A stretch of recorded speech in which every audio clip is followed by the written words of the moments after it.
Vaydot. Hech narsa sizga kerak emas. Mana shu uxlab yotavering. Hamma u yoqib yotibdi, biz mana qolib ketyapmiz. Mana telefonda ko'rib qoldim. Ana Diamond Building'ni 2-loyihasidan uy ololmadik. Hech bo'lmasa 3-loyihasiga ilinaylik. Namuncha baqir-chaqir qilasan, nima bo'ldi yana? Hamma uy olyapti, biz qolib ketyapmiz. Hamma oldi, siz qo'li qoldingiz-da. Bo'la qoling, adasi, bo'la qoling.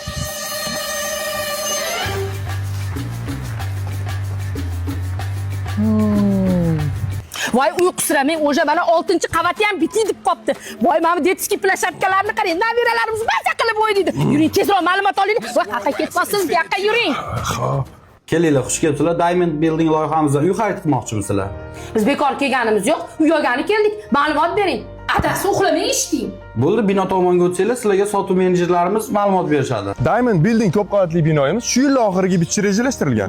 Hurmatli mijoz, ko'rib turgan xonadonlar 65 kvadratdan iborat bo'lib, 3 xonali. Boshlang'ich 30% to'lovini qilasiz. Qolgan summani 24 oyga foizsiz bo'lib to'lashga olishingiz mumkin. Eng muhimi, xonadonlarimiz mijozlarimiz uchun pattulich holatda topshiriladi. Uxlamay? Qaraganim. Bo'ldi o'g'lim, uy menga yoqdi. To'lovni qanday qilish kerak? Ofisimizga borasizlar, ofisimizda rasmiylashtirib berishadi.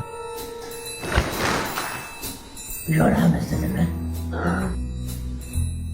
Tabriklayman, xonadonlar moro bo'lsin. Voy rahmat. Yuri adasi. Voy zo'r bo'ldi, olganimizda shundoq uyga.